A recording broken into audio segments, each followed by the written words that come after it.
I was wrong, but I wish I wasn't, yeah.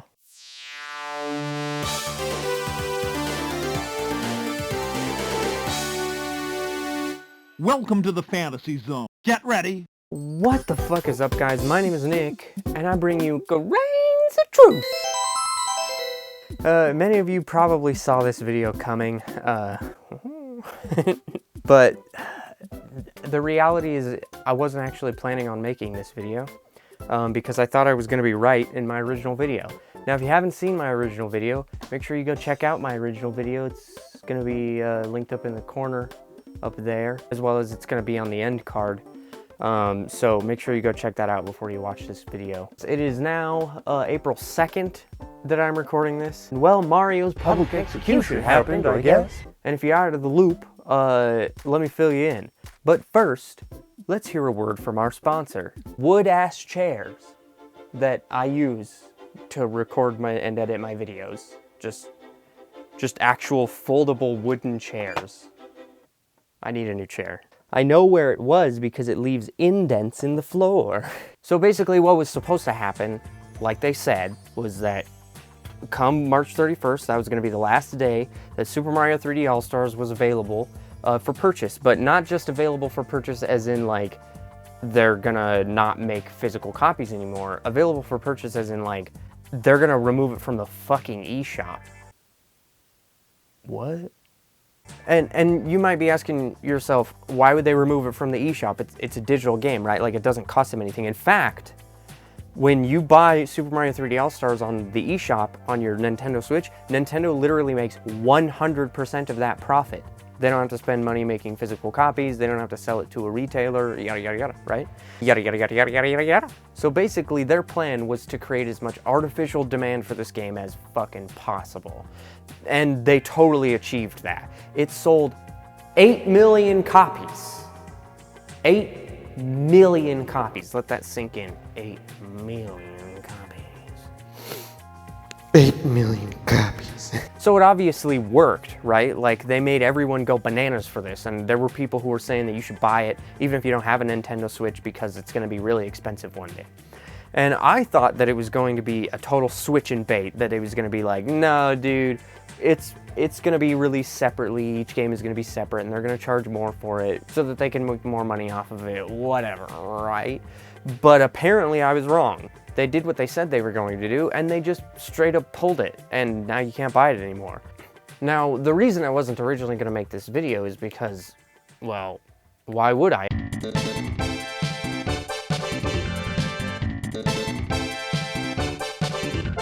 Everyone knows what's happening, right? Like, it's not a surprise to anyone. Now, the reason that I felt it necessary to make this video is because Mr. Doug Bowser said something pretty interesting about it in an interview recently. If you don't know who that is, by the way, that is the replacement as the president of Nintendo of America who replaced Reggie Fils-Aimé. This interview is pretty telling of what Nintendo's game plan is here. What exactly they hope to achieve by creating this artificial demand and making their games more valuable than maybe they actually are. So this is the quote that Doug Bowser said from this interview. And with some of these titles, we felt it was an opportunity to release them for a limited period of time. They've done very, very well. Super Mario 3D All-Stars has sold over 2.6 million units in the US alone, and so clearly consumers have been able to jump in and enjoy that. Let me dissect that line there for you a little bit. That's what we in the business like to call bullshit.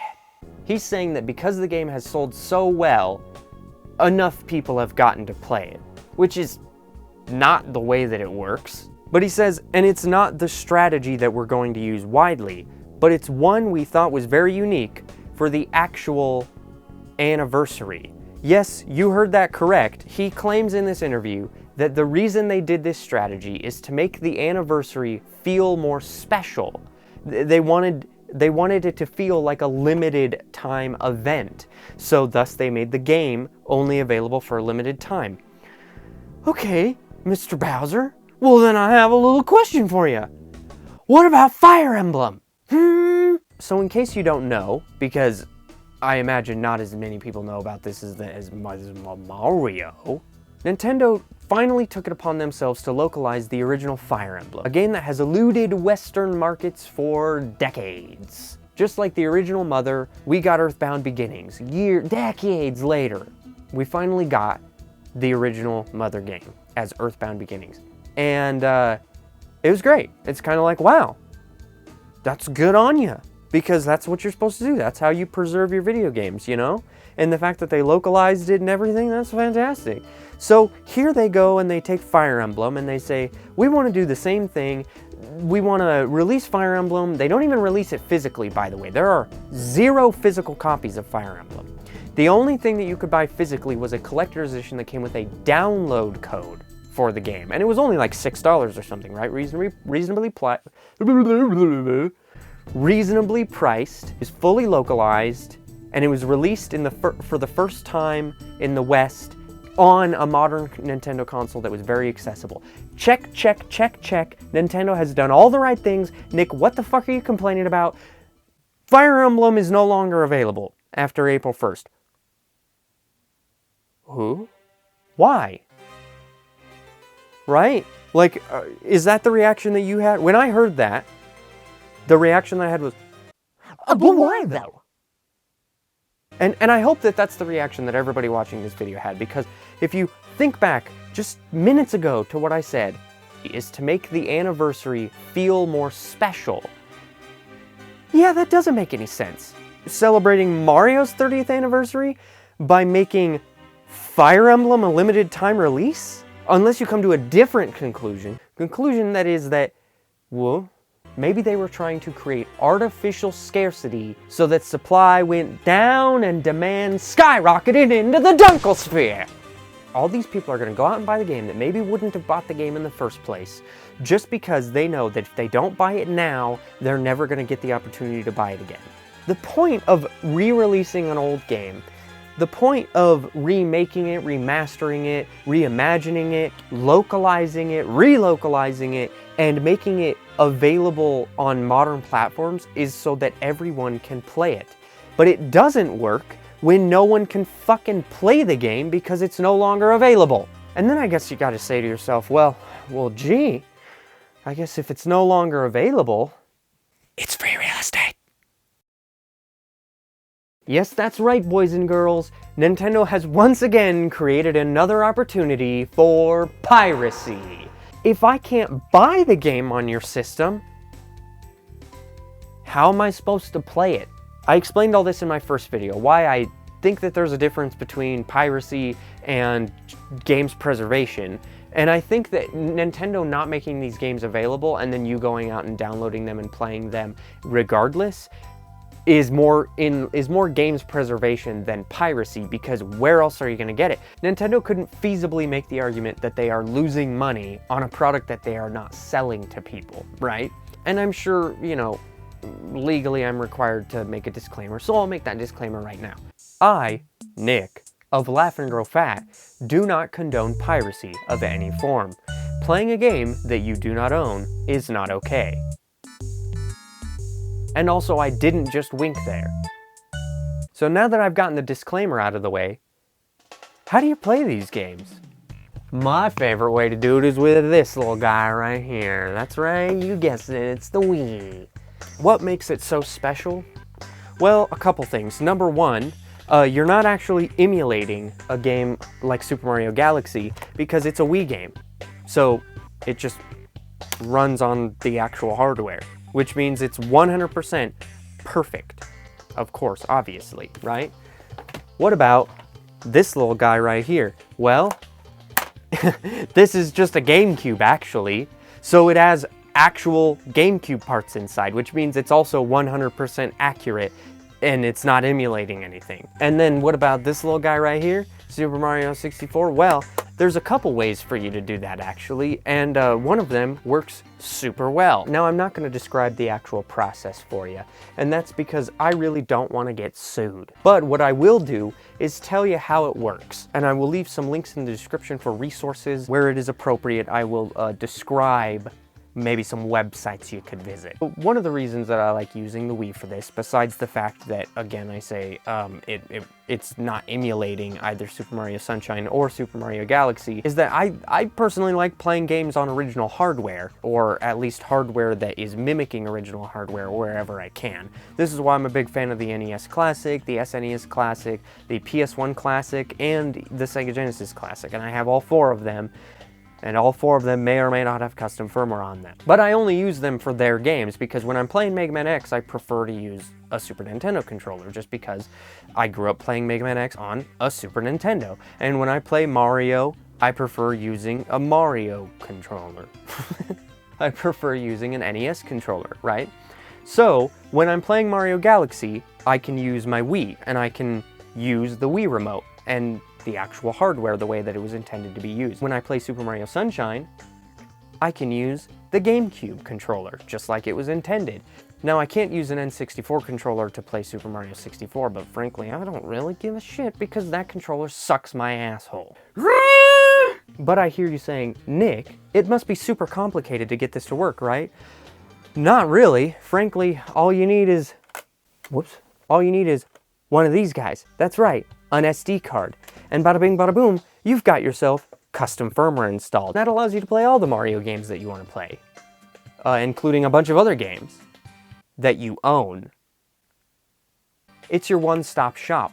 Now, what about that Mario 64, I hear you saying, right? Because this thing doesn't have an N64 inside of it. Well, there's another thing that Nintendo decided to pull. The Wii Shop channel. And one of the games that they released on the Wii Shop channel before the Wii Shop channel was deceased was actually Super Mario 64. And frankly, they emulated it pretty damn well. And you could use a GameCube controller or a classic controller. I actually even like to use the Wii U Pro controller because custom firmware can do some crazy things, guys. There's a problem. There's a little bit of a problem. Number one, Mario Galaxy and Mario 64 are purchasable digitally on your Wii U. And it's great. I would highly recommend purchasing them there. That is, if you have a Wii U. And that leads me to the second question that I know you have. Nick, I don't have a fucking Wii. That's where emulation comes in. There's a pretty fancy emulator called Dolphin that allows you to play Wii and or GameCube games.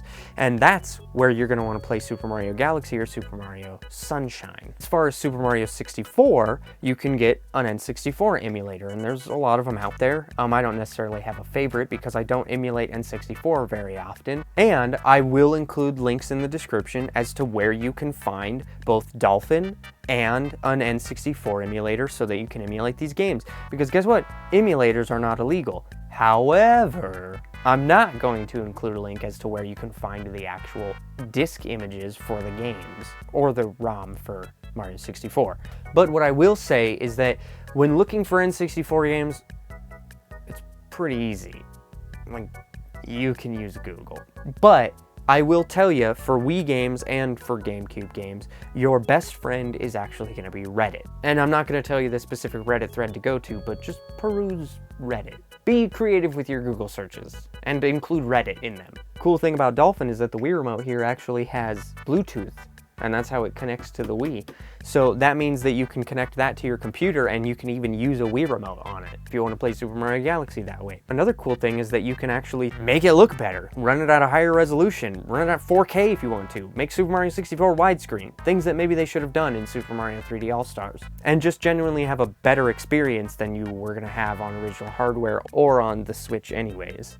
That covers the Mario games, but what about them Fire Emblem boys? Well, I haven't really done much digging on this, so unfortunately I'm not the guy to ask. But what I can tell you is that from my experience, it is very possible that there's already a fan localization out there for the game, so you could just do that and then run it in an NES emulator. And I'm also sure that someone has probably either begun working on or already finished injecting the official Nintendo translation into the NES ROM so that you can run it in an emulator. Or hell, maybe you can just find the ROM in an emulator, because that's what they're doing. They were emulating Fire Emblem on the Switch. It's not running natively on Switch hardware. And on top of that, might I point out, they also did that to Super Mario. So remember how I said that you can emulate these games, right?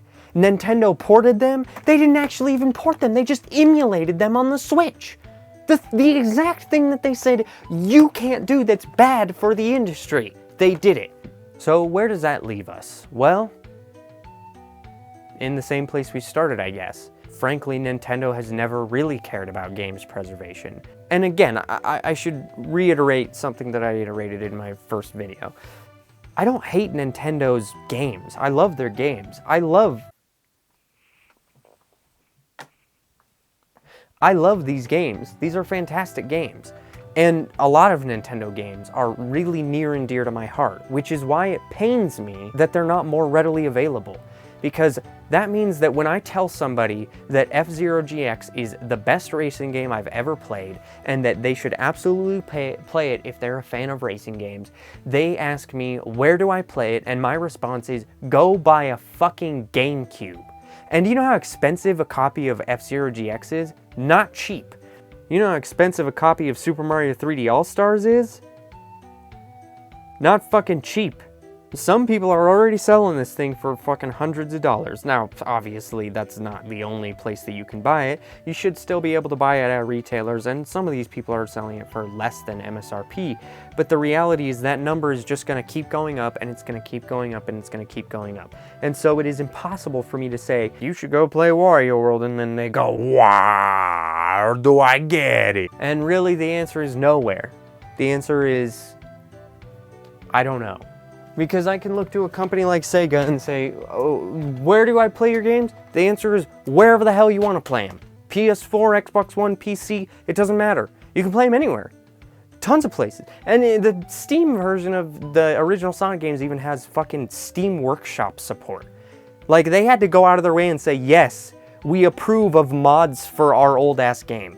And Nintendo actively tries to go after videos on YouTube of people modding Nintendo games. That's how bad this is. And it's gross. But anyways, that's about it. Like I said, if you've gotten to this point of the video, you really need to go watch my first video on this. It'll be on the end card. I will include links in the description for where you can find resources to be able to play some of these games now that they're unavailable. And also, while you're here, make sure that you subscribe, make sure that you like, make sure that you tell me in the comments down below how you feel about the situation. And for all of you motherfuckers on my first video who told me, who the fuck is this guy? He didn't even tell me how to play the game for free. There you go. I told you how, and I told you my preferred way to do it, and I told you why I do it that way. And now that you can't buy the game, I don't feel bad about doing so. But, like my lawyer would probably say, Nick, you don't have enough to pay me, so I don't exist.